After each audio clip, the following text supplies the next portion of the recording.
Allez, merci de choisir Perfect Télévision. Vous êtes dans Opinion Croisée, madame, messieurs. Bonjour et bienvenue à toutes et à tous. Nous nous focalisons sur l'actualité politique en République démocratique du Congo qui reste dominée par la poursuite du dossier de Salomon Eskadela qui, à ce jour, a passé sa 6e nuit en prison de Ndolo. Et d'ailleurs, tout à l'heure, au cours de cette émission, nous allons vous faire le compte rendu de sa première journée d'audition, si je ne me trompe pas. Au cours de la même émission, nous allons également vous proposer une vidéo d'un cadre d'ensemble. Il était proche de l'actuel ministre de l'ESU, Moïno Nzangi, qui n'est plus d'ailleurs d'ensemble, il est maintenant de l'Union sacrée. Il a fait un témoignage où il dénonce pratiquement un complot, ce que lui-même qualifie d'un complot contre Moïse Katumbi et son conseiller spécial Salomon Eskadela, qui est aujourd'hui en prison d'Ndolo. Selon lui, on lui aurait demandé de faire un témoignage pour charger le conseiller spécial de Moïse Katumbi afin de l'isoler de Moïse Katumbi et empêcher Moïse Katumbi d'être candidat à l'élection présidentielle de décembre 2023. Nous en parlerons. Alors, nous recevons ici sur ce plateau 2 invités qui sont déjà là, mais un 3e sera là. D'ailleurs, lui, il nous vient de l'ICASI, de l'IDPS Kibassa, de l'actuel ministre des Pétentik, Eric Bisselo. Nous vous saluons. Bonjour. Bonjour, mon cher ami Merveille Bailenge-Ringue. Je me félicite de faire partie, une fois encore, de vos invités en ce lieu, en cette émission et surtout dans cette chaîne qui veut donner de la démocratie à l'actualité politique, qui veut permettre aux opposants qui n'épousent pas forcément la même théorie que le pouvoir à s'exprimer librement, à dire ce qui est dans nos cœurs. Quand nous avons faim, nous avons faim. Quand nous avons soif, nous avons soif. Je suis le président de Consort, le contrat social renouvelé, et un jeune parti politique qui se situe volontairement du côté de l'opposition républicaine. Vous êtes de l'opposition? Oui, nous avons toujours assumé cette étiquette d'une opposition républicaine pour de simples raisons. Quand vous dites opposition républicaine, vous voulez dire quoi exactement? D'abord, premièrement, nous sommes dans l'opposition parce que nous ne sommes pas au pouvoir. Okay. C'est aussi simple que cela. Républicaine parce que nous respectons les normes de notre République et surtout de la démocratie, qui est un héritage des combats précédents, de ceux qui nous ont précédés dans cette vie politique.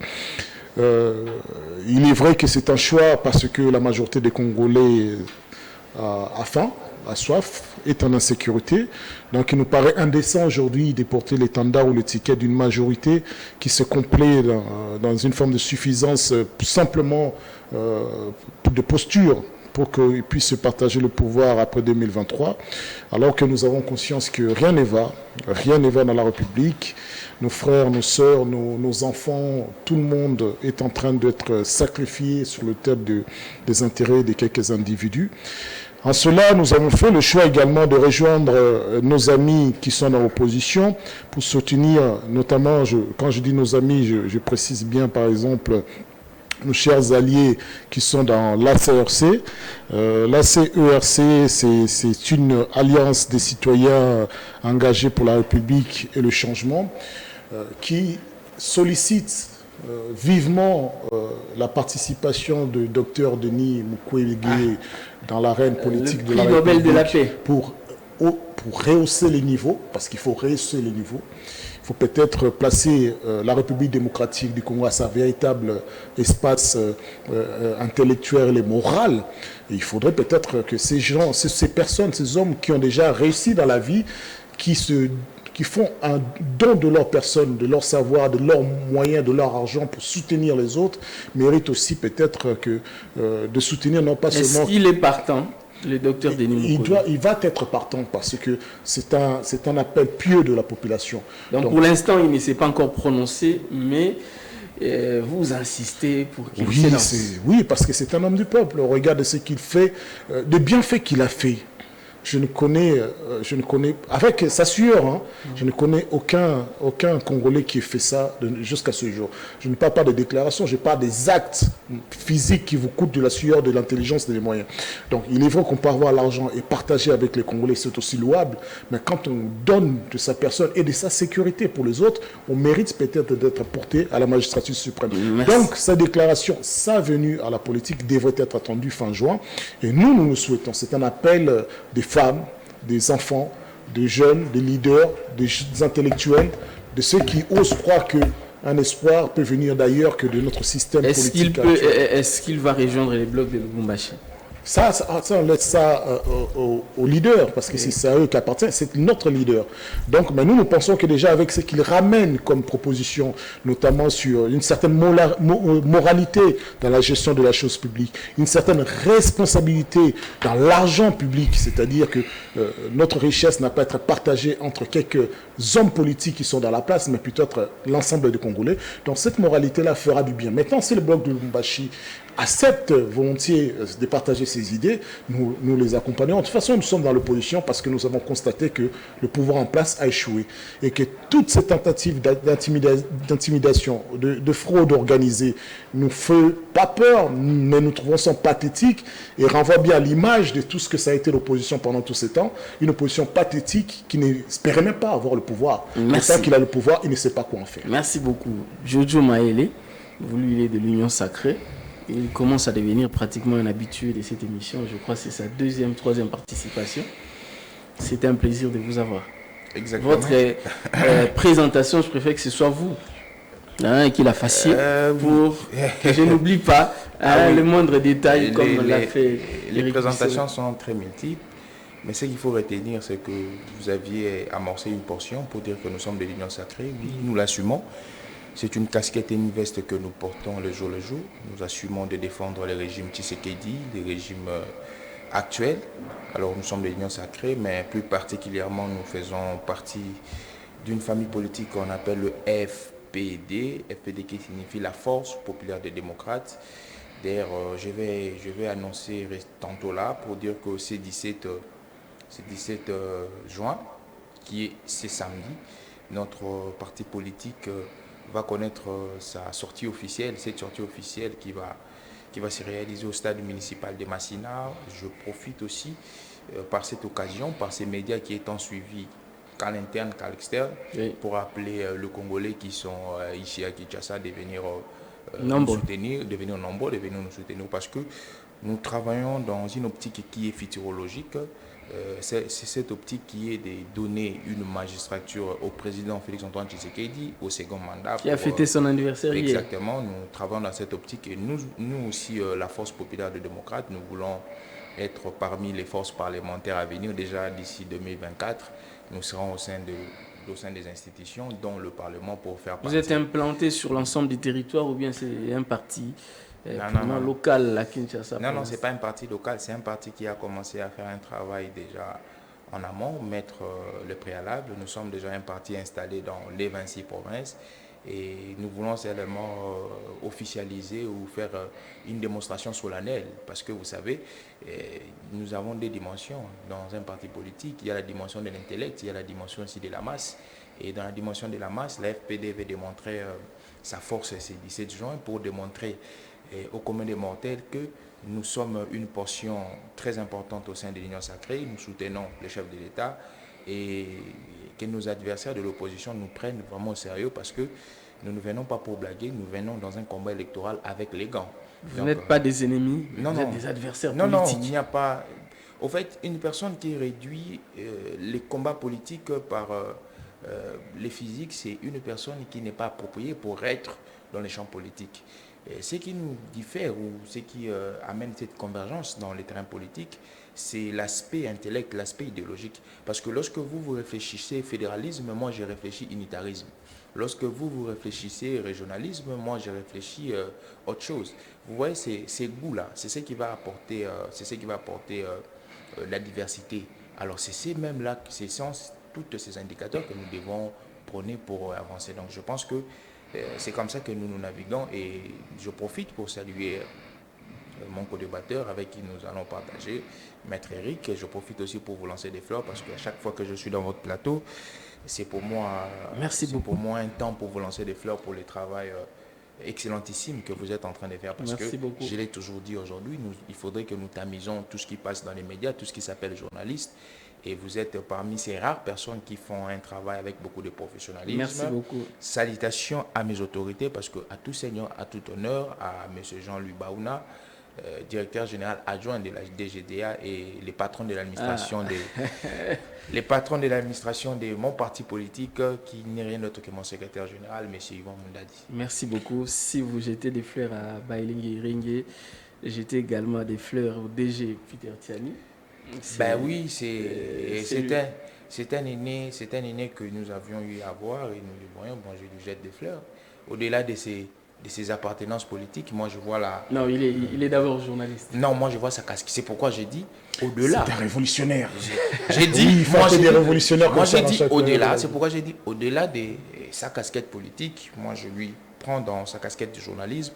Et je jette des fleurs pour le beau cadre qu'il nous a donné, pour une chaîne professionnelle qu'il nous a donné. C'est dans ce cadre-là que moi, je vais lui jeter des fleurs. Parce qu'il faudrait que je puisse nuancer toujours quand je jette des fleurs. Parce que là, je suis politique. Je porte ma casquette de politique. Merci beaucoup. Vous voulez dire Permettez, parce que vous avez évoqué quelque chose qui est vrai. Hier, c'était l'anniversaire du chef de l'État. Oui. Le hasard on a vu l'engouement. Moi, je n'ai pas été mobilisés. Je ne sais pas, moi je n'ai pas le temps à la fête parce que moi je commémorerai les 1 an de Bunagana CD au Rwanda. Et donc le hasard du calendrier veut que nous nous rappelions qu'il y a une partie du Congo qui est entre les mains des Rwandais et que les Congolais vivent comme des otages entre les mains rwandais. L'argent des Congolais passe entre les mains des Rwandais. L'administration, la politico-administrative, la police qui se trouve à Bunagana est entre les mains des Rwandais. Donc il n'y a rien à fêter en fin de compte, que vous le vouliez ou non. Je m'en fous royalement que vous pensiez le contraire. Ce que je sais, c'est que l'intégrité du territoire vaut toutes les larmes de mon corps. Il va plus que... J'ai vu quelqu'un mettre les taux des dollars et souhaiter un joyeux anniversaire au chef de l'État. Vous avez vu ça également? Le chef de l'État vit du dollar du matin au soir. Nous visons du franc congolais. Donc c'est un autre combat. Il a mis le taux actuel à 24 et 25 et puis il écrit en bas. Moi, je pense que nous allons encore très loin. Nous faisons une analyse sur la date d'anniversaire du président de la République avec des clivages politiques. Donc, une personne qui va célébrer ou va... moi, je n'appelle pas ça une fête, mais qui va commémorer une année de plus qui s'ajoute dans sa vie. Est-ce que c'était nécessaire? Mais moi, j'ai dit, je vais vous relancer, vous allez continuer. M. Félix Tshisekedi n'est pas un extraterrestre. Vous allez continuer, je vais vous relancer. En tout cas, selon les informations en ma possession, en tout cas, le mont Ngaliema, vers nos amis qui habitent Pompage et tout, c'était presque bloqué là-bas. Il y avait du monde, ça ressemblait à un karaoké là-bas, il y avait de la musique. Mais monsieur Marvel, est-ce que c'était opportun? Moi, je vous dis si cela est vrai. Moi, je vous dis une chose.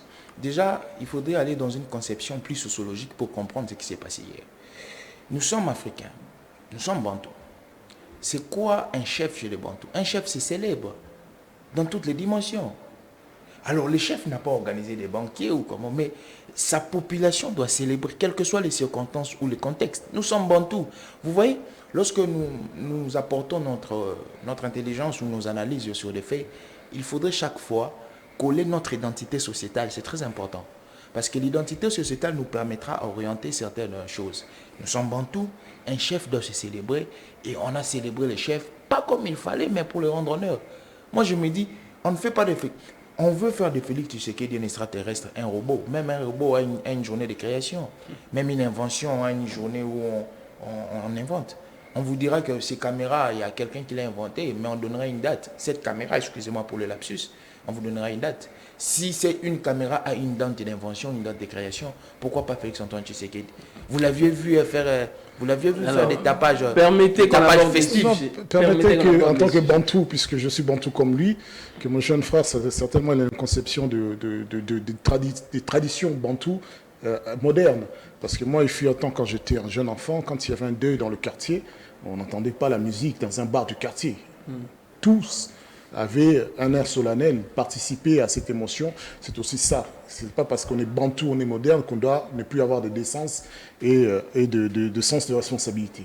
Donc voilà, c'était juste une parenthèse. Merci beaucoup. Alors, vous avez compris que ce n'était que l'introduction.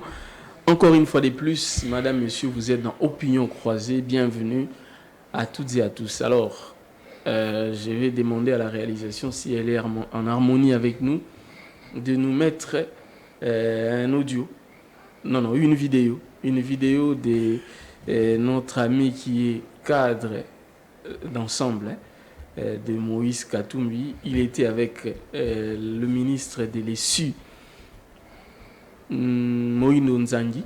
En tout cas, il a témoigné pour dénoncer ce que lui il appelle un complot contre Moïse Katumbi et son conseiller spécial Salomon Escadela, qui se trouve aujourd'hui en prison, à la prison de Ndolo. On lui accuse des 3 chefs. Je n'aimerais pas aller très loin. Si on peut nous mettre la vidéo, on va commenter juste après. Moi, Michel Mokaria, leader des jeunes de Goma, comme tout chrétien,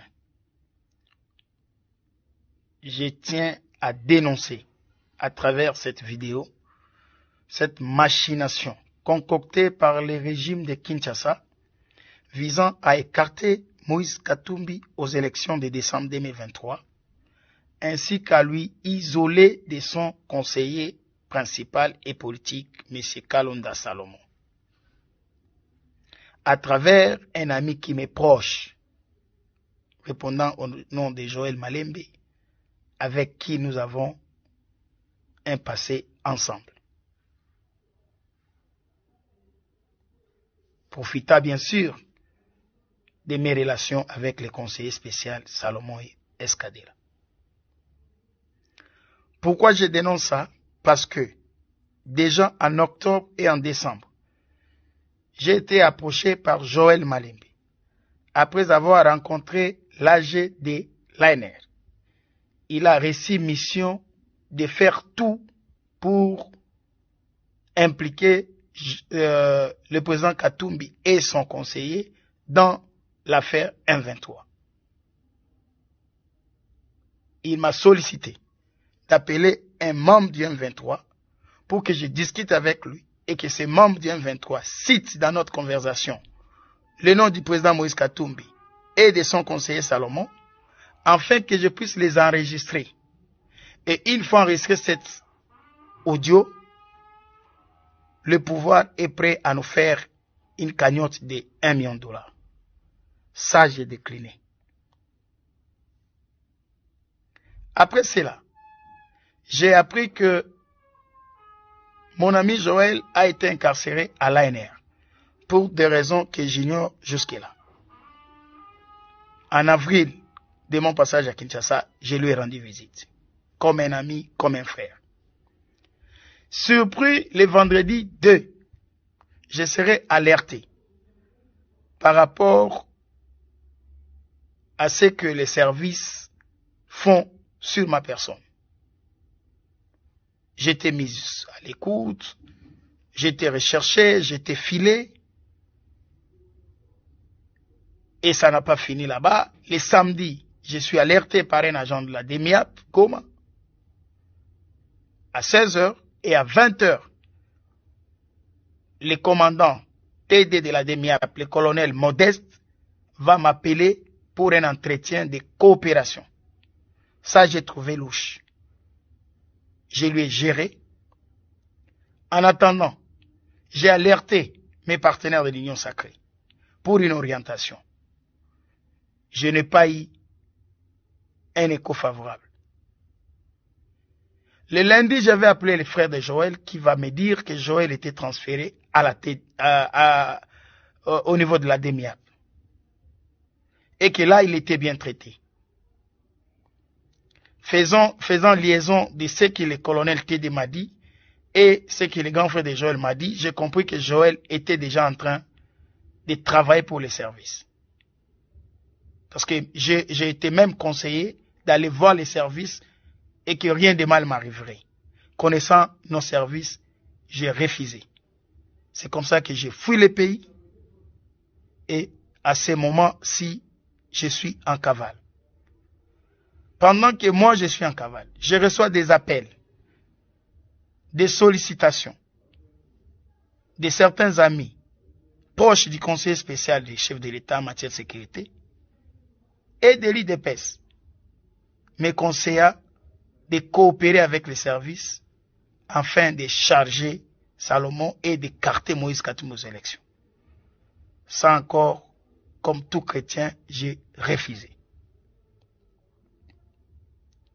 Je profite de cette occasion pour demander à la communauté tant nationale qu'internationale de me venir en aide par rapport à ma sécurité, car ma vie est en danger. Je profite aussi à dire à mon ami et frère Joël, partout où il sera, il va suivre cette vidéo, de se désengager de cette démarche. Il est chrétien comme moi, la vérité est têtue, et tout se paie ici-bas. Il n'a rien à gagner dans cette affaire. Ce n'est pas encore tard. Certes, moi, Michel, je suis prêt à témoigner de tout ce que je viens de relater ici, lors du procès qui sera organisé, mais à une seule condition, que je sois sécurisé par la MONUSCO. Voilà, vous venez de suivre, je préférais que ce soit vous-même qui suivez cette vidéo pour que ça ne soit pas mis dans la bouche du journaliste. Et nous allons laisser la liberté à nos invités de commenter. Je commence par vous, Jojo Mayele. Votre première réaction. Il s'est exprimé, lui. Il a fait sa déclaration. Devons-nous authentifier cette vidéo-là? Bon, je pense que si on doit authentifier, je dirais oui.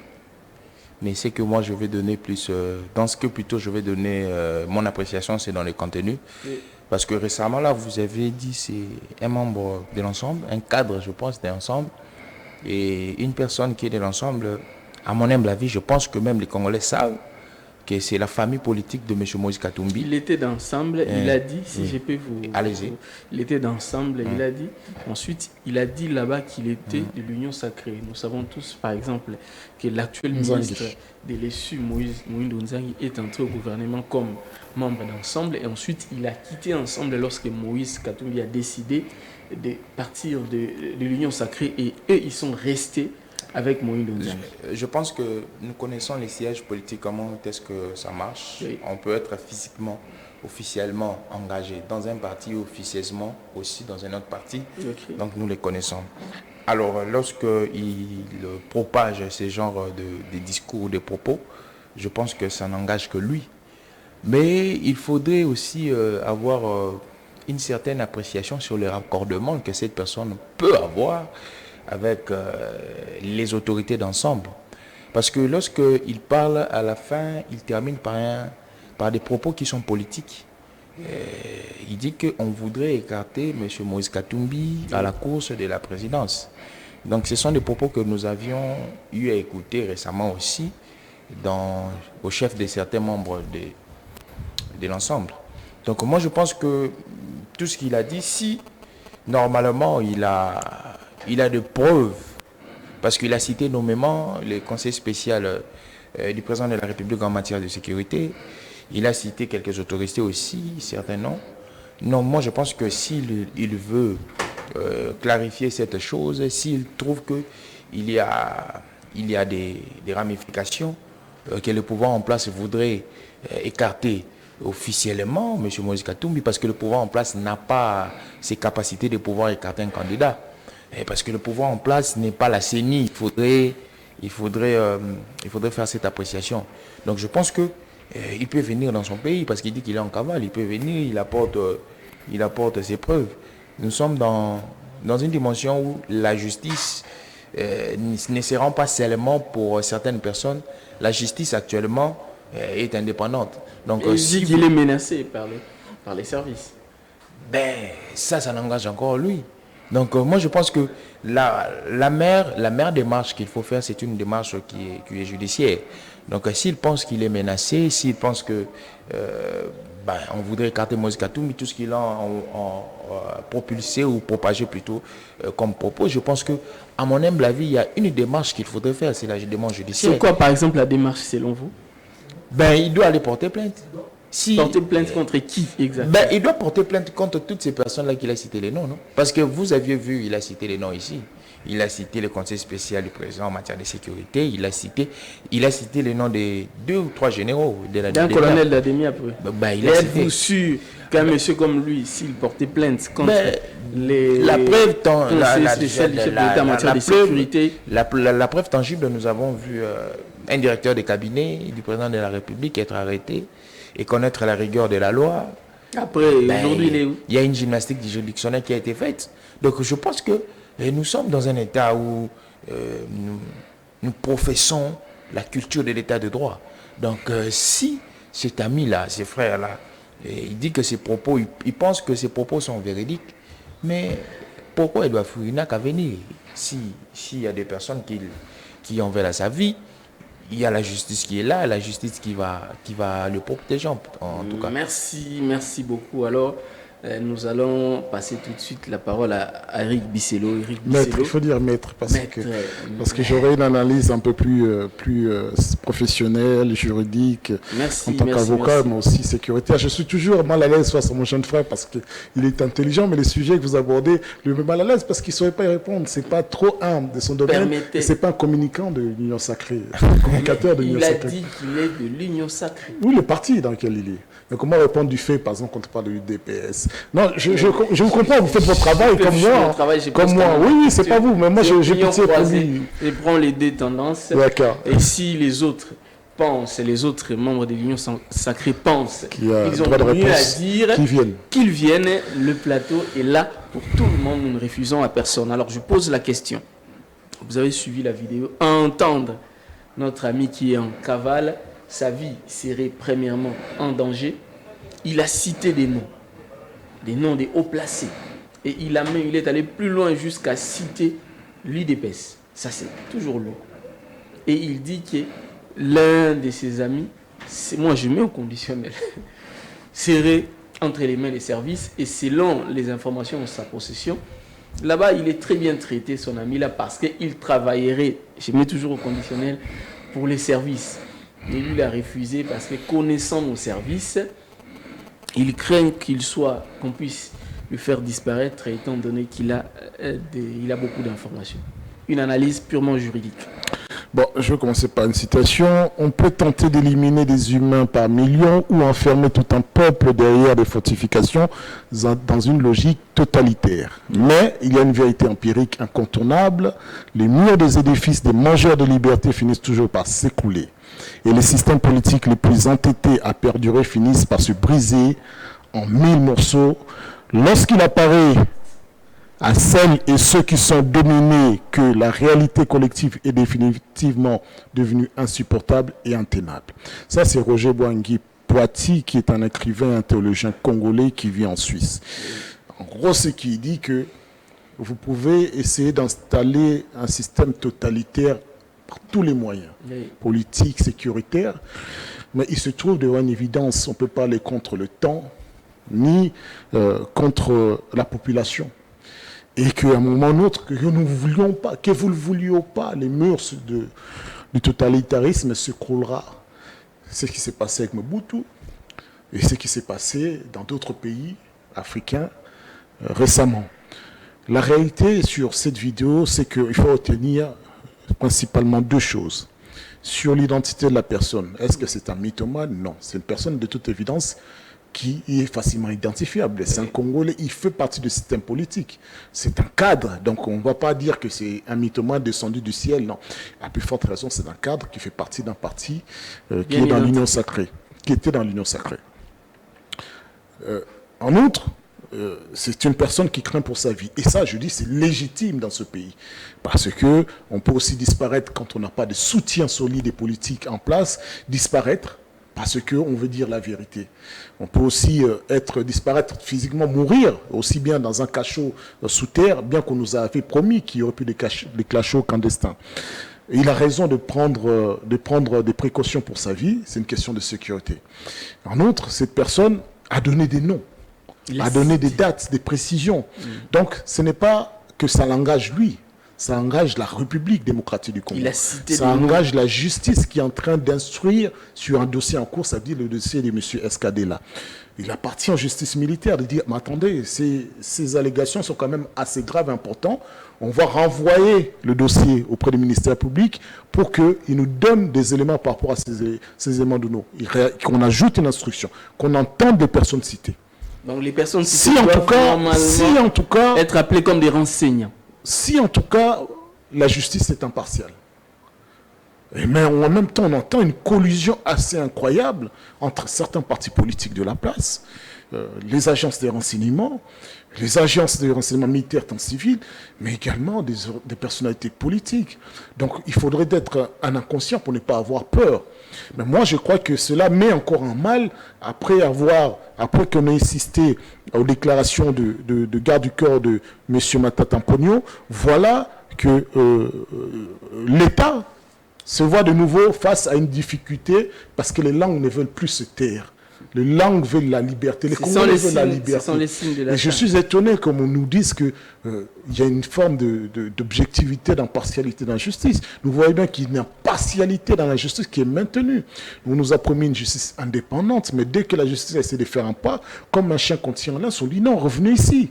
Il ne faut pas aller toucher quelqu'un qui est de mon parti politique. Oui, on ne faut pas aller toucher un tel. L'argent public, oui, mais l'argent, c'est pas grave. Vous laissez-le sortir. D'autres ont même été innocentés parce qu'ils sont intouchables.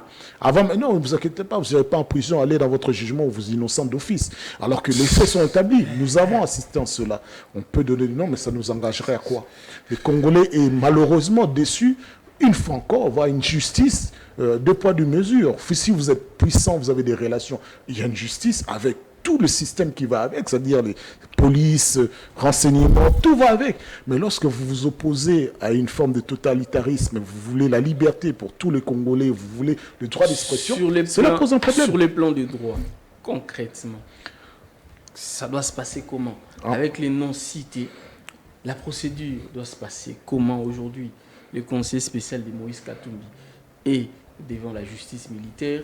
On a d'ailleurs lu les rapports de la première journée d'instruction. Il a passé aujourd'hui sa 6e nuit à la prison de Ndolo. La procédure, la suite. On ne va pas compter le nombre de jours ou de nuits passées par M. Skadela en prison, malheureusement pour lui. L'instruction prendra le temps qu'il faudra. La justice a son calendrier, ça il faut l'accepter. S'il est mis en secret, il est mis en secret pour l'instant, c'est parce qu'on a besoin d'avoir un prise sur lui et non pas qu'il s'échappe. Maintenant, deux choses. Par rapport à l'élément nouveau qui vient d'arriver, deux choses. Soit les défenseurs de M. Skadela font tout pour identifier cette personne et lui apportent une garantie, une sécurité suffisante pour le faire venir à Kinshasa, pour qu'il soit entendu, mais en sécurité. Mais en même temps, nous sommes sceptiques. Est-ce que, même s'il arrive à la mer, est-ce que vous qui l'avez fait venir, devant le DEMIAP, vous qui l'avez fait venir devant le tribunal, vous saurez assurer la sécurité lorsque vous sortez de là? Sur les plans de droit, est-ce que cette vidéo peut constituer un élément de dossier? Ça va constituer un élément de dossier. Je veux dire, d'office, ça doit constituer un élément de dossier jusqu'à ce qu'on ait entendu les personnes qui ont été citées, nommément désignées. Parce que c'est une prémisse, c'est une affaire qui est déjà en cours. Donc, on vous dit que déjà, c'est un plan formanté, puisqu'on vous dit d'inventer des choses pour accuser M. Skadela. Maintenant, en attendant de vérifier les dires de ce monsieur, la bonne justice veut que nous surséons, que la séance soit sur soi, et que nous attendions de voir clair si ce sont des faits établis ou bien c'est une forme d'affabulation. En attendant, il doit sortir ou rester... On ne va pas le laisser. Ça, il ne faut pas s'y miroiter, on ne va pas le laisser. Il sera gardé. Ça, on ne va pas le laisser. Il faut pas... Ça, c'est la justice ou bien... Non, c'est la justice. C'est-à-dire qu'il y a deux choses. On peut après demander à ce qu'ils soient, ces défenseurs, oui, ou bien résidence surveillée, voilà, ils peuvent demander. Mais croyez-moi que nous sommes dans une affaire politico-judiciaire. Donc, il ne va pas être laissé parce que même si vous êtes sur résidence éveillée, vous êtes libre. Donc, l'objectif ici, c'est d'éviter un minimum de liberté, de lui épargner un maximum de liberté. Donc, plus il est contraint, plus se sent frustré, plus on attend peut-être qu'il avoue des choses qu'il ait faites ou pas. Donc, c'est une façon de tenir en laisse. Et que peut-être ça oblige aussi du camp de Moïse Katumbi de ne pas trop faire de vagues. Donc, quand on arrive... C'est une affaire très politique. Il faut être naïf pour dire que ce n'est pas politique depuis le début. Moi, quand vous me parlez de sécurité nationale, moi je suis nationaliste et républicain, la République avant tout. Mais lorsqu'il y a un certain nombre d'éléments qui nous mettent à mal, la République avant tout veut aussi dire qu'on ne va pas créer des affaires sur le dos de la République pour satisfaire les intérêts des particuliers. C'est aussi ça. Merci beaucoup. Alors, Jojo Maïlé, vous aurez les mêmes temps d'antenne pour une contre-argumentation. Eric Bisselot a donné des éléments sur le plan de droit. Il a dit qu'en réalité, cette vidéo devrait être constituée comme un élément du dossier et qu'il faut scruter la vidéo et que, à la limite, si on pouvait garantir la sécurité à notre ami qui a témoigné pour qu'il vienne, en tout cas devant la justice. Mais seulement il craint qu'avec notre système sécuritaire ici, notre justice, que le concerné ne soit pas protégé. Merci beaucoup. Je pense que le maître a dit ce qu'il fallait qu'il dise. Mais dans tout ce qu'il a dit, je pense qu'il y a toujours une chose qui surmonte. Cette chose qui est le clivage politique. Oui. Alors, et que c'est une affaire politique aussi. Non, j'ai dit lorsqu'il a parlé. Parce que je vais arriver dans ce qu'il a dit. Il a dit que c'est une affaire politique. Oui. Alors, avant que j'en arrive là, j'ai écouté scrupuleusement ses analyses. Je pense qu'au début, il vous a dit qu'il est de l'opposition républicaine. Oui. Et ses analyses ont cadré avec la casquette qu'il a. De l'opposition républicaine. De l'opposition républicaine. Parce que s'il n'était pas de l'opposition républicaine, je pense qu'il est maître avocat. Il a vu toutes les charges portées contre M. Escadella. Il ne pouvait pas dire que c'était une affaire politique. Parce que je pense que les griefs portés contre M. Escadella ne viennent pas du Big Bang. Non. Ce sont des séquelles infractionnelles qui sont ressorties au sein de ces messieurs. Vous savez, je l'ai toujours dit, moi je ne suis pas un praticien du droit, mais je suis un théoricien. Mais lorsque on doit interpeller une personne, il faudrait que cette personne-là ressorte en lui les séquelles infractionnelles. Est-ce que Salomon Escadella ressort les séquelles infractionnelles? Les séquelles infractionnelles, ça peut ressortir soit dans tes différents propos, soit dans tes actes ou dans tes actions. Quels sont les actes, les actions ou les différents propos? Déjà, lui n'est pas trop bavard. Non. Les actes, prenons les actes. Qui tombent dans la dimension de propos. On vous dit qu'il a eu une sorte de ramification avec les groupes rebelles. Il a eu une ramification avec... Il aurait plutôt, je m'excuse, je conjugue le verbe conditionnel, il aurait des ramifications parce que... Jusque-là, ce sont des hypothèses avancées. Ouais. Il aurait des ramifications avec les groupes rebelles. Il aurait des ramifications avec le gouvernement rwandais. Je pense que ces actes-là sont des séquelles très importantes pour qu'on interpelle une personne. Et c'est redéfini par la loi comme atteinte à la sûreté de l'État. C'est pas moi qui l'ai dit. Alors c'est le code pénal. Alors je pense que lorsque nous sommes dans cette dimension-là, on doit interpeller la personne parce que ce qui nous réunit ici, c'est cette méga structure qu'on appelle l'État. On peut toucher à certaines sous-structures, mais la structure étatique, lorsqu'on la touche, vous êtes un danger public. Donc vous pensez que Salomon Escadella... Oui, c'est un danger public. Parce qu'au-delà de la structure étatique, il n'y a plus notre structure qui doit nous réunir. Au-delà, il n'y a plus. La structure étatique, c'est la méga structure qui réunit toutes les structures. Donc, on appelle le monsieur. Avez-vous entendu un mauvais traitement de la part des services de renseignement militaire? Non. Nous sommes dans une procédure, moi je pense que qui n'a pas connu une entorse.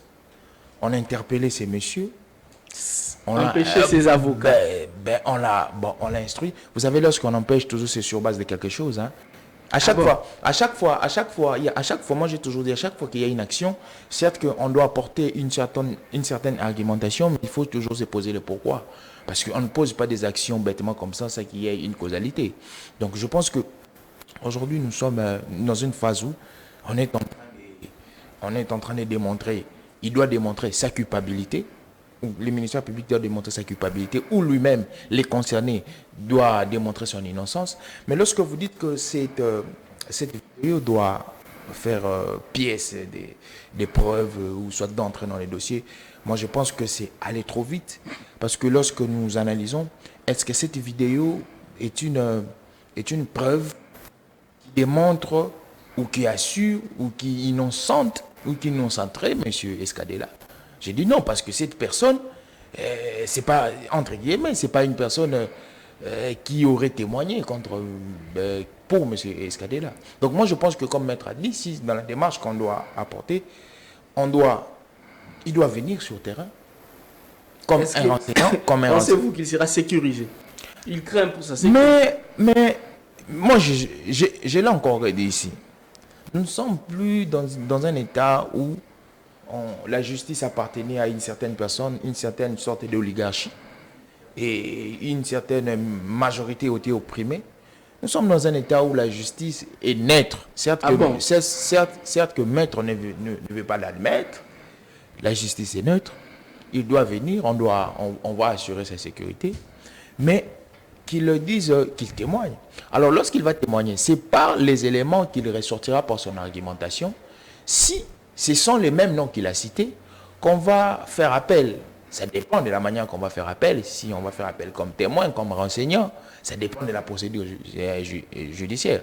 Donc, je pense que, à mon humble avis, c'est une vidéo qui a été balancée. C'est comme moi, je peux faire une vidéo aujourd'hui, je balance et je dis, mais cette vidéo, elle peut être remplie de l'émotif et des sensationnels. Selon vous, cette vidéo ne peut pas être authentifiée? Non. Je pense que la meilleure chose à faire, et déjà lorsque vous êtes en train de chercher une certaine ramification, je pense qu'il y a une ramification indirecte. Comment ça? Ben oui, il y a une certaine... Mais ça ne va pas droit par rapport à M. Escadella, lorsqu'il dit que on lui a donné, on lui a... Mais c'est pas ce que nous cherchons. Nous, lorsque nous cherchons que, si vous voulez témoigner contre ou pour M. Salomon Escadella, il faudrait venir là où se déroule le procès. Il faudrait brandir, parce que la justice, ce n'est pas seulement l'argumentation, il faudrait brandir des preuves qui diront que voilà, vous aviez raison, c'était ça. Et puis, c'est ça en tout cas. Alors, merci beaucoup. Je pense que, si je dois conclure, Oui. nous ne sommes pas face à une affaire qui est politique. C'est un monsieur qui a transgressé les règles sociétales congolaises. Et il doit Donc, être... ce n'est pas une affaire. Les gens vous suivent, nous ce faisons n'est les pas- directs. Mais Ce n'est je pas une m'assure- affaire politique. Je m'assume encore. Mais si c'était une affaire politique, ça allait être, comme certaines personnes disent, tombeau vide.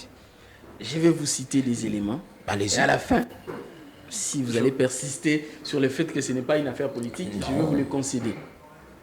On refuse à ses avocats de l'assister. Ça, c'est un. Bon, vous définissez l'affaire politique par... Permettez que je vous donne des éléments, je vous donne les faits. Ça sera à vous maintenant Allez-y. de conclure. Allez-y. On va perquisitionner chez lui en violation et de la Constitution et du Code des procédures pénales, c'est-à-dire qu'on fait la perquisition sans les témoins. On va perquisitionner la résidence de Moïse Katumbi, son leader. On va perquisitionner sa maison de Lubumbashi. On va même chez sa maman. On va même chez sa sœur. On poursuit jusqu'à citer son parti politique.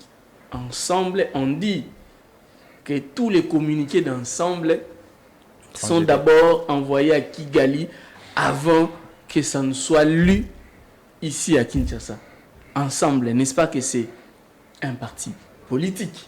Lorsqu'on dit communiqué d'ensemble, n'est-ce pas que ce sont des communiqués purement politiques? Vous persistez toujours que ce n'est pas une affaire politique. Je pense que dans tout ce que vous avez... j'ai eu à tirer le souffle parce que dans tout ce que vous aviez cité, je pense que... Moi, j'aurais cru que vous alliez citer certaines choses qui peut-être qui m'auraient épaté ou qui m'auraient échappé. Vous pouvez ajouter librement. Moi, je pense que dans la dynamique où nous sommes partis, c'est que cette personne, je reprends par la personne, cette personne, c'est une personne qui est dangereuse pour la République. Je reprends par ça. C'est une personne, quand on vous accuse d'atteinte à la sûreté de l'État, donc ça signifie vous êtes face à un crime et il faudrait qu'il y ait une procédure qui sera rigoureuse. Et je pense que c'est dans cette dynamique-là qu'on est parti. Lorsqu'on veut perquisitionner, je pense que c'est pour alimenter les différentes les preuves, ou pour infirmer, ou pour désaffirmer. Je pense que c'est dans cette dynamique qu'on est parti. La parole va revenir à vous. On doit normalement passer au sujet suivant, mais libre à vous. De revenir sur... Oui, parce qu'il faut faire très attention. Il n'est pas du domaine du droit, mais à plusieurs reprises, je l'ai entendu affirmer que Moïse Escadela avait commis... Salomon Escadela avait commis ces faits. Je parle au conditionnel. Non, je retire... Je prends mot pour mot ce que tu as dit. Donc, dans tes dires, tu as dit qu'il a été... il a fait ces faits, donc c'est normal qu'il y réponde. Donc, laissons d'abord une chose qui est certaine. Il y a deux parties dans un procès. Il y a l'accusation et il y a la défense. Au PJ, c'est l'accusation. Ce n'est même pas le ministère public. Hein. C'est lui qui a normalement, qui a l'initiative de défendre la loi et de protéger la loi. C'est le ministère public. Mais nous avons vu un officier de police judiciaire venir nous faire part de ces accusations. Et c'est vrai que pour démontrer à lui tout seul que c'est un procès politique, j'allais le dire, vous l'avez dit, en quoi est-ce un crime que le communiqué d'un parti politique soit envoyé à l'étranger et puis approuvé par quelqu'un? En quoi est-ce un crime? Je ne comprends pas. L'ambassade de Rwanda ici continue à tourner. Nous avons vu que Nicolas Kazadi nous dit que Kagame c'est le frère à Fachi. Mais je crois que... En quoi est-ce un délit ou un crime qu'un communiqué soit approuvé par une tierce personne avant d'être lu? Je ne comprends pas. Si ce n'est que pour montrer du doigt un camp pour dire que c'est des ennemis. Donc c'est purement psychologie, ça n'a rien à voir avec le droit. Et il est vrai qu'à ce stade, il n'y a strictement rien qui soit démontré ou bien qui va à la charge de M. Escadela lui désignant comme étant coupable. Il a encore là pleinement la présomption d'innocence qui va de son côté et jusqu'à ce jour, moi j'en parlerai comme un innocent. C'est vrai que le monsieur, mon cher frère ici ne maîtrise pas les nuances du droit. Les propos tenus dans cette vidéo, s'ils ne sont pas avérés, sont attentatoires à un certain nombre d'articles répressifs, du code répressif congolais. C'est-à-dire que s'il y a la diffamation, amputation dommageable, donc le monsieur qui a fait ces vidéos, s'il n'est pas dans le vrai, il risquera la prison. Donc quel est l'intérêt de quelqu'un? Et en outre, c'est que peut-être lui, il n'a pas eu l'occasion d'écouter la vidéo. Il ne dit pas que il dit on lui avait d'abord suggéré de jouer un rôle de complice. Il a refusé. Donc, c'est-à-dire, il a refusé de jouer ce rôle-là parce que c'est un dossier dangereux brûlant. On ne sait pas quand ça commence. On sait quand ça commence, mais on ne sait pas quand ça finit et comment ça finit. Il a eu la sagesse de refuser et ça lui a porté préjudice jusqu'à ce qu'il se sente en danger. Donc, parce qu'il a été mis au secret. Donc, jusque-là, tout ce qu'il dit, ça mérite en effet que la justice creuse dedans. Donc, une suspension d'audience, c'est tout à fait légitime pour la partie de la défense, pour les intérêts de M. Escadela. Il faut demander à ce que le procès soit suspendu en attendant de voir clair par rapport à ces déclarations.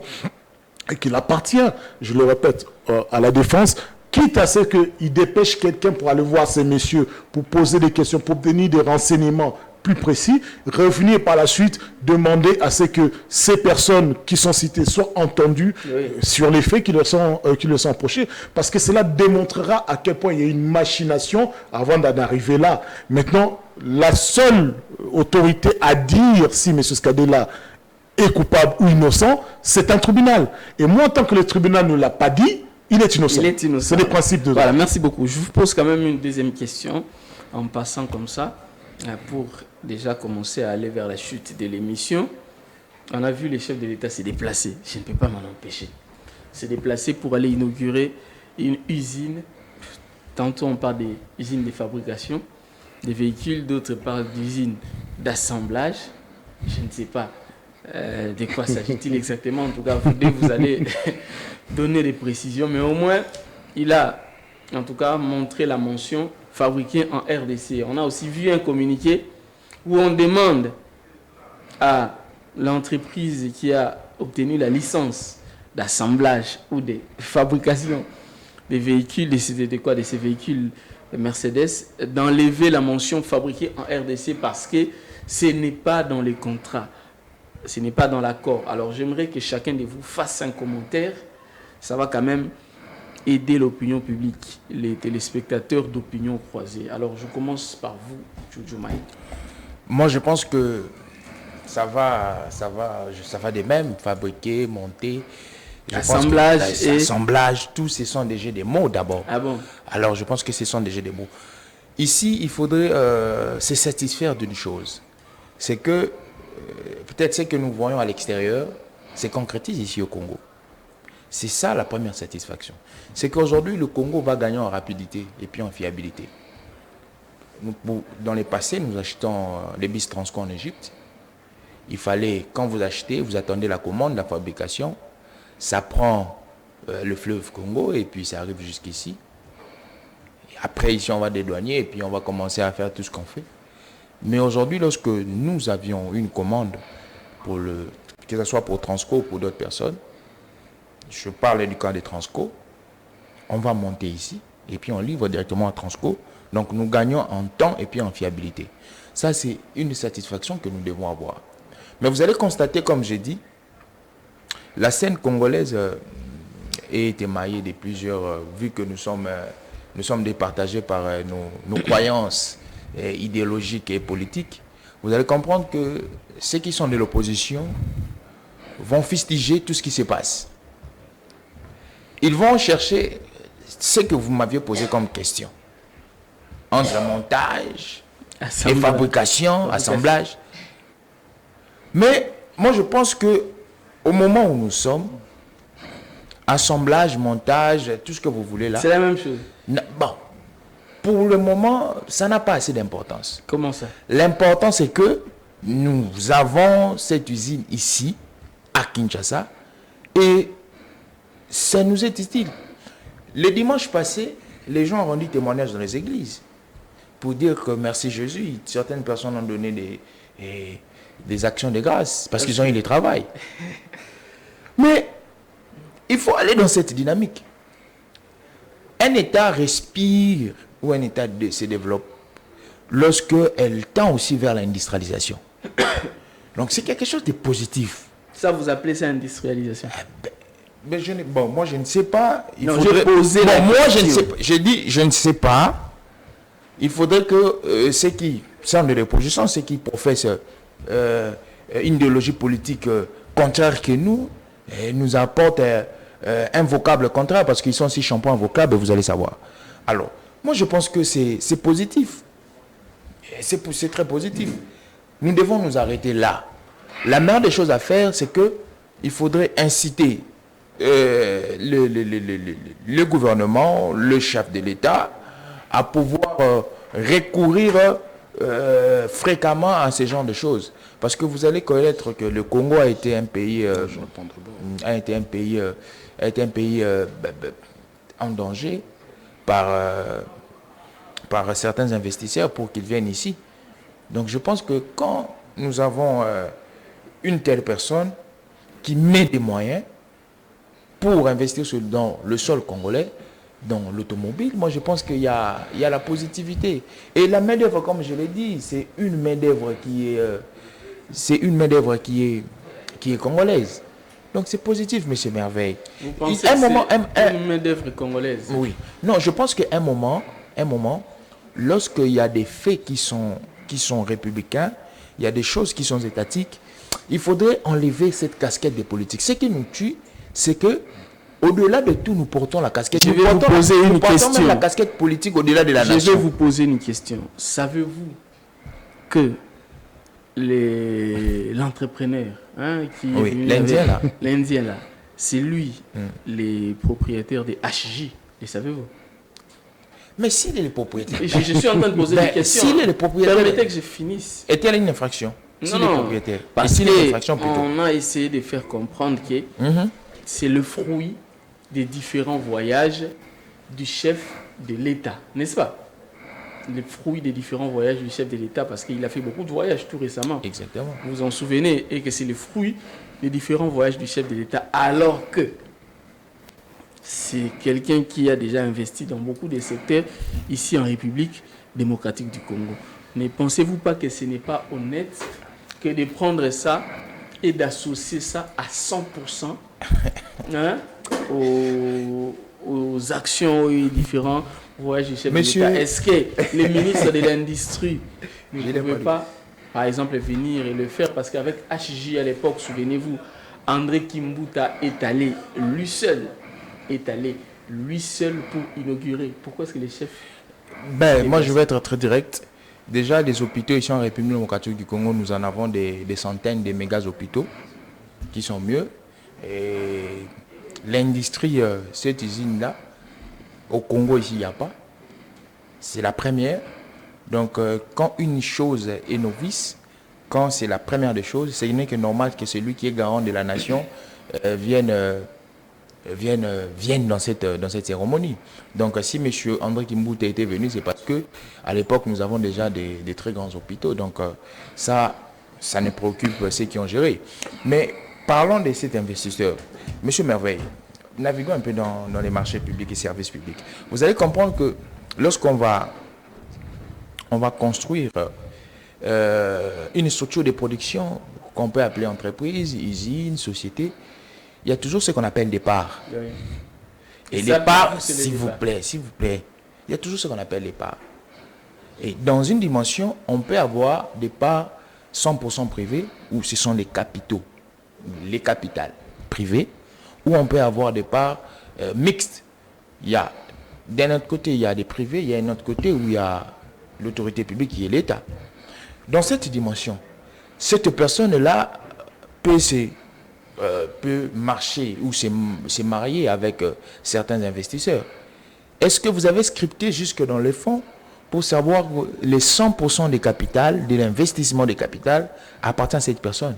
Peut-être, je navigue, peut-être cette personne-là, c'est lui le DG ou le directeur général de cette usine, mais au-dedans des capitales, il est en collaboration avec certaines personnes qui ont des parts. Il y a certaines personnes qui peuvent avoir 10%, certaines qui peuvent avoir 5%, certaines qui peuvent avoir 10%. D'ailleurs, ce sera la question que je vais proposer à Eric Bissello avant de revenir à vous. Je vais poser cette question à Eric Bissello. Eric Bissello, est-ce que nous sommes ici dans un partenariat public-privé? Parce que dans ses explications, apparemment, il n'a pas vraiment précisé ça. Sommes-nous dans un partenariat public-privé? Quand est-ce que nous devons parler d'un partenariat public-privé? Est-ce que nous pouvons nous permettre les concepts assemblage ou bien montage? Êtes-vous informé qu'on a demandé à cette usine d'assemblage ou de fabrication d'enlever la mention fabriquée en République démocratique du Congo? Tout d'abord, c'est vrai que être un homme politique, partout dans le monde, c'est avoir un devoir d'être au courant de tout et de maîtriser tous les sujets. Il ne s'agit pas parce qu'on est un homme politique qu'on peut s'amuser à employer des termes en disant non, ce ne sont que des mots fabriqués, montés, ce ne sont que des mots. Non, les mots ont un sens. Les mots ont une origine. Monsieur Harry Jaltani est un ami de Kabila. Ah bon? Il n'est pas du tout un investisseur nouveau au Congo. Il est le propriétaire dans le fret aérien du CRVR, Congo, dans la santé AJ Hospital, AJ City Clinique. Dans la construction, il y a au moins 3 grosses sociétés de construction en République démocratique du Congo. Ce n'est pas un visage neuf. Nous avons vu la volonté des chefs d'État demandant au ministre de tutelle que s'il y a un investisseur qui se présente pour créer des emplois en République démocratique du Congo, il faut lui faciliter. C'est du pragmatisme, il faut s'en féliciter. Mais pourquoi seulement le faciliter ces 6 derniers mois avant les élections présidentielles? Mais est-ce qu'on aura des emplois de qualité? Est-ce qu'on aura même des emplois qui vont durer après les élections? La question se pose. Maintenant, s'agissant de cette usine de montage, Parce que, mon cher jeune frère, quand il dit avec tout à fait beaucoup de légèreté, c'est une sorte de mots, non, le mot a un sens. Je vais vous donner la définition de ce qu'on emploie quand on dit fabriquer en. Selon cette règle, c'est une règle industrielle établie. Lorsqu'une marchandise est issue de matière, c'est-à-dire originaire ou non, de plus d'un pays, le pays d'origine de cette marchandise est celui dont est originaire la majeure partie de ces matières déterminées par la base de la valeur. Cela sous-entend ceci. En République démocratique du Congo, où nous avons monté ces bus, nous aurions dû avoir des produits fabriqués localement, montés dans ce bus, pour que nous ayons la prétention de dire fabriqués en République démocratique du Congo. Alors la question qui se pose, qu'est-ce qui est dans ce bus de transport fabriqué en République démocratique du Congo? Rien, pas même un pneu. Ça n'a rien à voir avec le fait de créer 500 emplois.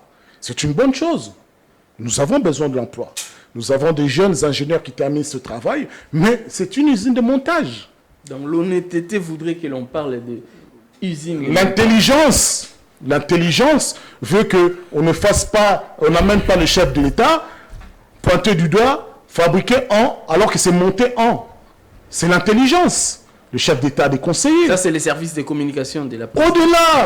Au-delà, toute personne intelligente autour du chef d'État, lorsqu'ils sont dans ce projet, doivent avoir l'honnêteté et l'intelligence de ne pas faire subir un tel affront à notre chef d'État. Combien de ces usines sont-ils implantées en République démocratique du Congo? Et en outre, vous nous demandez le partenariat. Il n'y a pas de partenariat. Il n'y a pas de partenariat. Nous achetons ce bus à Riche. Il monte ici, mais nous achetons ces bus à Riche. Une autre question, est-ce qu'avons-nous la licence de vente? Parce qu'en droit, il existe également la licence de vente et la licence... Je vous dis, la République démocratique du Congo n'est pas partenaire de Mercedes. La République démocratique du Congo n'est pas partenaire en Riche. La République démocratique du Congo est un partenaire dans le sens qu'il est le destinataire final de ces produits montés en République démocratique du Congo. C'est vrai que j'ai toujours demandé que le minimum que nous puissions faire lorsque nous achetons des bus, c'est d'avoir une usine de montage. Le minimum. Le maximum, ce serait qu'un partenaire industriel économique, qu'on vienne au moins nous implanter des unités de fabrication de phares, des unités de fabrication de pneus. C'est ça qui donnerait une valeur ajoutée à nos produits. Ça crée encore plus d'emplois. Il ne faut pas dénigrer cela, il ne faut pas le caricaturer, mais il faut dire, appeler un chat. On ne va pas l'appeler un loup ou bien un lion, c'est un chat. Alors merci, permettez que l'on puisse en tout cas recevoir notre troisième invité. Il est venu spécialement, voilà pourquoi nous lui avons laissé entrer, parce que lui, normalement, ce n'est pas un Quinois. Il vient de l'Ikassi. C'est un Congolais. Non, je sais que c'est un Congolais, mais il n'est pas Quinois. Donc il vient de l'Ikassi, puisque cette émission est également diffusée sur Nyota. Donc ça sera suivi également à l'Ikassi. Vous êtes de l'UDPS Kibasa, c'est ça? Exactement. Alors, nous vous accueillons un petit mot d'abord dans ce sens-là, avant de vous poser quelques questions liées au sujet débattu. On nous appelle déjà Bonheur Jmula. Oui. Je suis jeune acteur de la ville de l'Ikassi et aussi membre du comité de l'UDPS Kibasa au sein de la fédération. Alors nous sommes ici pour une mission et alors nous sommes dit de venir au moins passer, essayer un peu d'exprimer un peu une opinion sur l'actualité. Voilà. Comment trouvez-vous l'émission Opinion Croisée? Vous suivez ça régulièrement? Exact, nous suivons ça régulièrement et nous apprécions déjà un beau cadre. Voilà. Et c'est formidable. Merci beaucoup. Alors, nous parlions ici du dossier Salomon Escadela. Les grands Katanga, vous connaissez les conditions dans lesquelles Salomon Escadela est arrêté. Il est aujourd'hui à la prison d'Indolo. L'instruction a commencé. Il existait une vidéo que nous avons tous suivi ici. On ne va pas revenir en arrière pour ne pas lasser les téléspectateurs. Mais au moins, il a témoigné. Quelqu'un a dénoncé. En tout cas, selon lui, il y aurait, je mets au conditionnel, un complot contre Salomon Escadela. Vous avez un petit commentaire général sur ce dossier avant de vous poser une autre question sur votre parti spécialement. Vous savez, j'aimerais justement intervenir sur ça, puisque aujourd'hui, d'abord le contexte dans lequel nous évoluons dans ce pays, il est il est un peu à déplorer, pas dans le sens partisan, mais dans le sens général.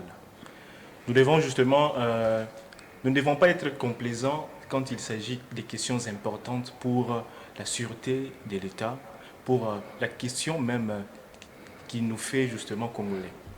Aujourd'hui, vous savez, aujourd'hui, j'aimerais parler aussi d'une chose. La Constitution, d'abord elle-même, elle est à revoir. Pourquoi? Puisqu'elle inclut aussi certaines irrégularités au sein de la société, comme la forme tribale. Oui. Aujourd'hui, pour justement élire quelqu'un dans le gouvernement, on tient compte de la représentativité nationale. C'est déjà ça aussi, une forme un peu tribale, que la Constitution est en train d'appuyer. Et aujourd'hui, nous voyons, quand il y a des nominations, certains disent que non, nous ressortissons du Katanga, nous appuyons tel, nous appuyons tel, nous appuyons tel. C'est déjà une forme tribale que nous émanons. Et aujourd'hui, sur base des déclarations, on a entendu dire que non, il s'est manigancé quelque chose pour élire installer un leader katangais. Vous voyez un peu ça. Comment est-ce qu'un jour, comment est-ce que nous pourrons justement quitter de cette crispation et à pouvoir justement voir le Congo dans son sens général, le fait de penser Congo. Nous devons justement avoir cela. Sinon, à quoi bon d'habiter ensemble si nous-mêmes en interne, on ne s'entend pas? Il y a des causes endogènes que nous devons justement essayer de résoudre dans ce pays. La Constitution précise même qu'il faut respecter la géopolitique. Donc déjà, mais c'est déjà un problème. Un problème. Au sein de la Constitution, c'est déjà un problème. Et c'est bel et bien ça qui crée même cette forme tribale aujourd'hui qui est montée au créneau au sein de la société. Puisqu'aujourd'hui, même le président n'est pas content de cette forme tribale. Oui. Vous voyez tout ça? Lui aussi, il combat. Mais en soi, les leaders, les élites doivent se mettre ensemble pour essayer justement de penser Congo, de trouver des solutions adéquates à nos problèmes que nous avons. Parce que je vous dis, une civilisation est détruite de l'extérieur lorsqu'elle est rongée de l'intérieur. Et c'est ce qui se passe chez nous. Nous risquons de voir notre civilisation être détruite. Détruite, exactement. Alors, c'est pas d'abord une question d'abord... Il y a aussi la question de vous savez, c'est la chose que le président Mobutu avait déplorée. Oui. Le multipartisme. Oui. Il craignait cela, qu'un jour qu'il y ait une forme de tribalisme qui monterait au créneau et essaierait de diviser ce pays. Et c'est ce qui arrive maintenant. Et c'est bel et bien ça. Vous avez des partis selon les tribus. Exactement. Et la chose qu'il craignait, c'est bel et bien ça que nous constatons aujourd'hui. Et c'est une chose à déplorer. Aujourd'hui, je suis pour la création de je ne sais pas, 3 grands partis au Congo. Comme ailleurs, les républicains, les démocrates, la gauche et la droite. Exactement. Aujourd'hui, nous devons nous mettre ensemble pour nous dire que l'extérieur nous convoite. Mais qu'est-ce que nous, justement, nous faisons pour ce pays? Vous voyez? Alors, j'aimerais parachever avec, justement, une question très importante. Vous savez, il y a Joseph Kizerbo. Oui. Vous voyez? J'aime bien cette... il a parlé d'une citation. Vous voyez? On n'est pas un tout. Vous voyez? Mais avec le temps, nous parvenons justement à avoir plusieurs compétences avec le temps. Oui. Vous voyez, le Congo présentement a fait 60 ans. Mais aujourd'hui, posons-nous, dans les 60 années passées, qu'est-ce qu'au moins nous avons fait de ce pays? Vous voyez? Est-ce qu'aujourd'hui, puisque je suis de l'UDPS Kibasa, dois-je appuyer certaines des vues que nous observons? Mais non, nous devons penser Congo. C'est la seule des choses. Par exemple, ce qui se passe actuellement.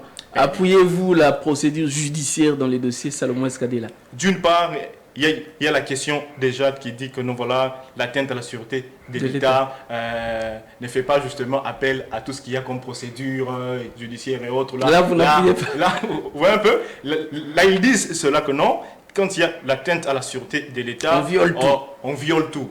Bon, justement, on leur donne raison, mais nous voulons justement avoir plus d'éclaircissement. Il faut qu'il y ait des éléments concrets, ça veut dire des textes, des articles de la Constitution, de la loi qui... C'est vrai qu'on l'accuse, et alors, parce qu'il n'y a jamais eu de fumée sans feu. Alors, qu'ils essaient quand même d'étudier, d'entrer en profondeur et de nous donner des faits réels et palpables qui peuvent montrer à la population. Parce que jusqu'à là, il n'y a pas encore des faits. Mais justement là, ce ne sont que des déclarations. Mais nous voulons voir des faits concrets que non, voilà. Et c'est ça que nous attendons, puisqu'il y a cette forme de redevabilité. Vous voyez, que l'État a envers les nations et autres là. Alors, cette procédure, je ne la condamne pas, puisque c'est de la sûreté de l'État qu'il est question. Alors, laissons-les poursuivre, et par après, ils nous donneront les faits, puisque en droit, ce sont les preuves. Alors, j'ai une question à te poser. Oui. En tout cas, les autres invités vont accepter cela avant de leur accorder la parole. Oui. Êtes-vous, vous, en tant que membre de l'UDPS Kibasa, satisfait en tout cas, de ce que l'UDPS, Tshisekedi, mène comme action aujourd'hui sur le terrain? Est-ce qu'il marche, les dirigeants de l'UDPS, Tshisekedi marche sur les pas des 13 parlementaires, parce que Kibasa faisait partie des 13 parlementaires. Vous savez, dans chaque gestion, il y a toujours eu des faiblesses et aussi des forces. Alors, mais jusqu'à présent, il y a des choses à déplorer. Ça, nous le dirons. Il y a aussi des avancées significatives, un peu positives. Mais donnez les deux, les choses à déplorer et puis les... Exactement. Les choses à déplorer, c'est cette forme de tribalisme qui est montée au créneau. Ah, ça vous le fustigez. Oui, cette forme de tribalisme qui est montée au créneau. Alors, nous devons tous nous battre pour consolider l'unité nationale. C'est très important. Oui, parce qu'ici, c'est le Congo. Ce n'est pas d'abord les partis qui comptent. Parce que sinon, nous allons perdre le seul héritage que nous avons. C'est ce pays. Vous voyez? Et le côté positif. Le côté positif, lorsqu'on essaie de comparer les 4 ans des autres dirigeants et les 4 ans de Félix, quand même, ça va. Nous avons, ça va. Et quels sont les points concrets? Mais d'abord, au niveau des infrastructures, vous voyez, les infrastructures aujourd'hui, je ne sais pas, naître du sol, vous voyez, et en même temps, il y a quand même cette prise de conscience au niveau d'abord de la population par cette annonce de la guerre que le président a vraiment annoncé. Ça fait une année que Bounagana est entre les mains des... Exactement. Vous savez, cette question, ce qui arrive au pays, en RDC, n'est pas de notre compétence d'abord. Ah bon? Oui. J'aimerais vous dire une chose. Il y a un complot international contre ce pays. Exactement. Il y a un complot international contre ce pays. Ce qui nous arrive, si les autres nations ne se lèvent aussi, ne nous appuient, nous allons demeurer dans cette léthargie. Il y a Frantz Fanon qui a dit que le Congo est un revolver, et plutôt le Congo est la gâchette.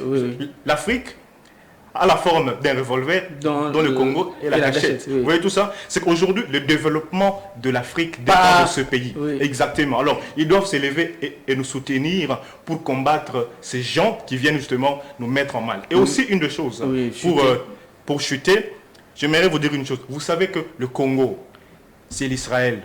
Ah bon? Ouais. J'aimerais vous dire cela. Le Congo, c'est l'Israël, puisque l'histoire de l'Afrique a été biaisée. Ah. Ouais, l'histoire de l'Afrique a été biaisée. Ce qui veut dire que si ce pays se lève, c'est toute l'Afrique qui va se lever et nous sommes une grande puissance. J'aimerais vous dire une chose. Notre histoire a été biaisée. On nous a dit que nous avons existé en 1885.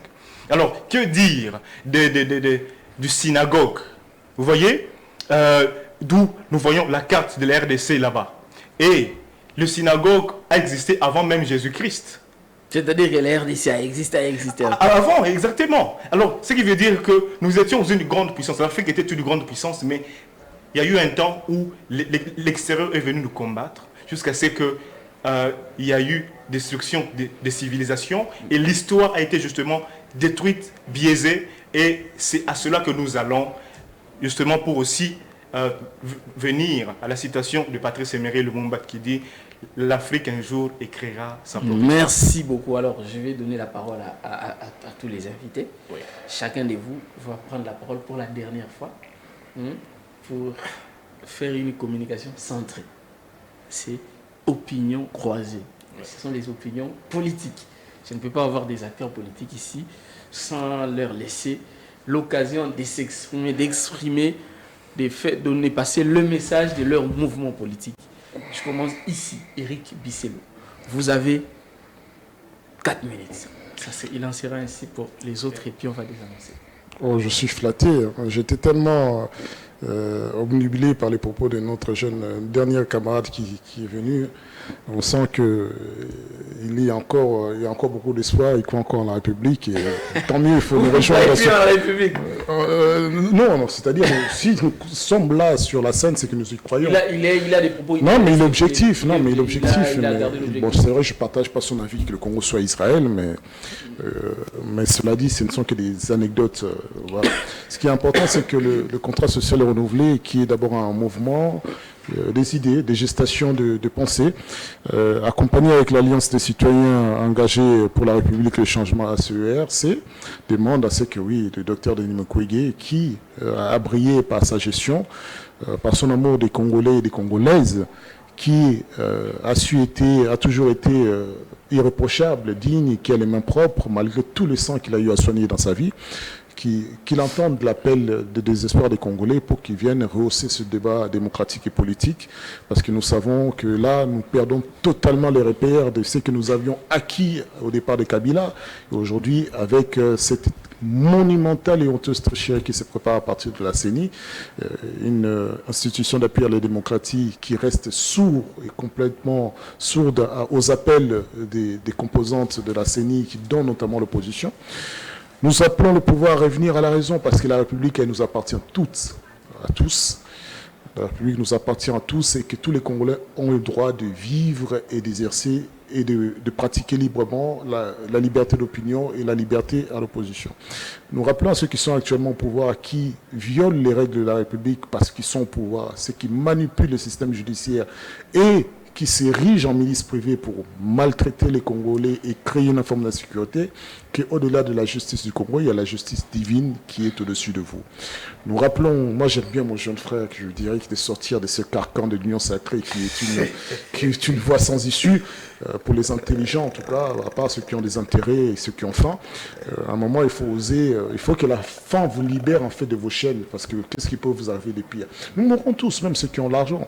Donc nous appelons hautement le docteur Denis Mukwege d'apporter un peu de l'intelligence et de l'honneur dans le visage politique de la République démocratique du Congo, et que nous attendons bien entendu nos amis lions sacrés qui ont plutôt la langue bien pendue pour insulter plutôt que pour débattre.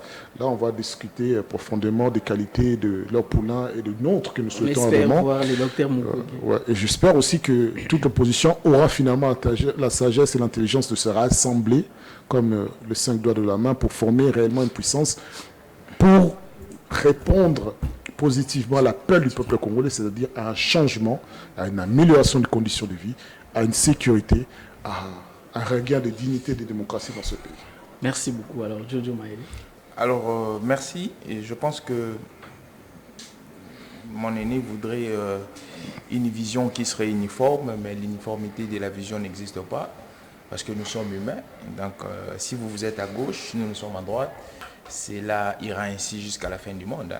Donc, cette divergence qui est idéologique, c'est ce même qui fait la beauté des opinions croisées. Ouais. C'est la même que le Congolais apprécie, mais que nous restions dans l'objectivité, que nous restions dans un sens de pouvoir permettre à le Congo d'avancer, que nous ne touchons pas aux armes, que nous ne complotons pas avec les pays voisins pour toucher à la sûreté de l'État. C'est ce que nous ne voulons pas. Alors, je pense que lorsqu'il a parlé, je vais relever seulement un fait, lorsqu'il parle de M. Denis Mukwege, je pense qu'il a oublié les mécanismes démocratiques. Aujourd'hui, faisons une scène. M. Denis Mukwege est élu président de la République, oui, mais il va gérer sur base de quoi? Parce que nous savons qu'on gère sur base de la majorité parlementaire. Il faudra avoir une majorité parlementaire. Or, au moment où nous sommes, on est en train de supplier M. Mukwege pour venir postuler. On est en train de le supplier de venir travailler. C'est-à-dire quand ils savent pourquoi ils le font. Alors, déjà, sur terrain, nous avons des forces politiques qui ont une certaine ancrage. Parce qu'il ne faudrait pas oublier, en Afrique, particulièrement au Congo, les élections ont une dimension sociologique qu'il ne faudrait pas oublier. Donc, je pense que... Parce que notre ami est en train de fustiger. Non. Vous savez, le problème, c'est quoi? Nous avons toujours eu à mal comprendre les choses. on a toujours eu une appréciation péjorative. Vous voyez lorsqu'il parle des partis politiques, il dit que les partis politiques sont tribales. Mais c'est quoi le fondement des partis politiques au Congo? Si nous rentrons à la jeunesse, on va vous dire que les partis politiques sont nés des regroupements culturels, comme les associations des Mongos, Abako, Konakat. Donc déjà les fondements, les racines. Et le tribalisme en soi, lorsque vous lisez les dictionnaires, le tribalisme en soi, dans une conception qui est normale, n'est pas un concept péjoratif. Le tribalisme, c'est une référence identitaire. Donc je suis de cette tribu. Mais le problème c'est quoi? C'est que les actes que nous accompagnons, que nous lions au tribalisme, c'est ce qui fait mal. Le séparatisme, le discours pamphlétaire, l'égocentrisme, vous comprenez? Ce sont ces actes. Mais le tribalisme en général, ce n'est pas quelque chose de mauvais. C'est une appartenance. Tout le monde a une appartenance. Et cette appartenance-là, on la reconnaît par rapport à une tribu, par rapport à un clan, par rapport à une ethnie. Donc, même les élections au Congo, il y a une sorte d'appartenance qui est sociologique. Donc, si on doit voter ici en Afrique, on ne vote pas pour une dimension idéologique, mais on vote pour une dimension sociologique. C'est comme ça, c'est pourquoi au début, je dis, chaque société a une ADN, a une référence. Il faudrait faire des analyses sur base des références. Alors, pour conclure, je pense que nous, l'Union Sacrée, nous avons opté pour Félix-Antoine Tshisekedi comme notre candidat à la prochaine magistrature. Nous voulons que, lorsque nous allons aller en 2024, M. Félix-Antoine Tshisekedi sera la prochaine magistrature. C'est pourquoi ma famille politique, la Force populaire des démocrates, travaille. Les autres partis politiques de l'Union Sacrée affûtent les armes. Je pense qu'en ce moment, il y a un langage que nous devons parler. On doit parler langage électoral, on doit parler langage sécuritaire. Ce sont les deux langages que nous devons parler. Au-delà de tout, comme mon ami a dit, c'est le Congo. Il faudrait avoir une vision futurologique. Aujourd'hui, nous sommes en train de nous battre, mais demain, on sera vieux. Nous serons dans nos sièges de vieillesse. On aura une histoire à raconter plutôt aux générations qui vont venir. Qu'est-ce que nous allons raconter? Alors, nous devons avoir des actifs au lieu des passifs. Donc, à un moment, il faut penser république. Lorsque nous parlons, on a parlé de cette usine-là. Moi, je pense que cette usine-là sera bénéfique pour la République démocratique du Congo. Alors, le problème des mots ici, oui. Certes qu'un mot j'ai toujours eu à avoir un sens très rigoureux par rapport aux mots. Mais ici, nous voyons l'acquis. Nous ne voyons pas les conceptuels. Donc l'acquis, c'est quoi? C'est qu'on va monter ici, on gagne en rapidité, il y a une main-d'œuvre, et nous voulons que ces genres de gestes soient répétitifs. Nullement, on va nous coller que pourquoi c'est seulement fait à 6 mois des élections. Alors, merci beaucoup. Il y a des velléités. J'aimerais avant de chuter, cher ami, qu'on fasse un gros plan. Un gros plan sur notre dernier invité qui va lancer un message particulier avant de désannoncer notre émission. Voilà. Un message particulier. Exact. Votre parti politique, la population de l'Ikassi, du Haut-Katanga ou du Katanga de manière générale. Oui. Exactement, c'est que nous adressons à la jeunesse du Katanga, du Congo, et particulièrement celle de l'Ikassi, dont nous sommes justement d'ailleurs candidats à la députation provinciale. Ah, merci. Nous sommes candidats à la députation provinciale pour le compte de l'UDPS Kibasa. Oui. Alors, ce que j'aimerais justement adresser à la population et même à la jeunesse, c'est que nous n'avons pas des raisons éducatives et des raisons économiques avancées pour essayer de relever ce pays. C'est nous qui sommes l'avenir et si nous nous laissons faire, ce pays, demain nous serons dépourvus de tout. Et j'aimerais justement aussi donner quelque chose, un point très important. Vous savez, aujourd'hui, dans le contexte dans lequel nous sommes, nous manquons d'idéal. Oui. Vous voyez, le modèle économique dans lequel nous sommes, depuis l'indépendance jusqu'à présent, doit justement être révisité. Nous devons nous prendre au sérieux, nous Congolais. Observons les jeunes. Les jeunes ne veulent plus habiter le pays. Ils veulent quitter, aller vivre à l'extérieur. Pourquoi? Parce qu'en interne, il n'y a pas assez de chances pour eux de se retrouver. Nous avons le phénomène Kuluna, qui date des années. Vous voyez, c'est la preuve du manque de sérieux que nous avons justement placé dans la gestion de ce pays. 60 années plus tard, nous avons acquis l'indépendance. Qu'avons-nous fait de cette indépendance? Nous avons acquis une indépendance, je peux dire formelle, mais pas de fond. Cette deuxième indépendance que nous devons justement acquérir, c'est cette indépendance de fond, justement, qui va justement rencontrer les problèmes de la population. Les conditions justement de vie doivent justement changer. Le modèle économique que nous avons, il dépend totalement de l'extérieur. Que ce soit au niveau de l'industrialisation, de l'éducation. Nous dépendons totalement de l'extérieur. Et avec cela, nous ne pouvons rien faire. Nous devons justement essayer de changer. Et aujourd'hui, ces jeunes même, qu'on appelle aujourd'hui Koluna, sont désœuvrés et facilement, on peut les manipuler. Pourquoi? Puisque ils sont dans des situations de précarité, oui, où les fonds, les finances ne sont pas mises en place pour l'épanouissement de cette jeunesse. Ce qui veut dire qu'aujourd'hui, si ces jeunes sont encadrés, demain, justement, nous n'aurons pas à vivre ces choses. Pourquoi? Puisqu'en soit, aujourd'hui, les milices que nous voyons, c'est dû au manque, justement, des finances et d'argent de la jeunesse. Que cette jeunesse est utilisée par l'extérieur pour créer des milices à l'intérieur. Vous voyez, nous sommes servis par notre forme de précarité, pauvreté, déjà d'extrême, et les causes Mobondo et cela. C'est que nous appelons justement au gouvernement et à la population de pouvoir se prendre en charge, de pouvoir justement sauver ce pays. Merci beaucoup, je vous remercie. Je remercie également à tous les téléspectateurs de Perfect Télévision de votre émission Opinion croisée. Je vous retrouve demain. Demain, ce sera plutôt à 9h avec d'autres invités, avec le même plaisir. Continuons à aimer le Congo. Allez, au revoir. Au revoir. Au revoir.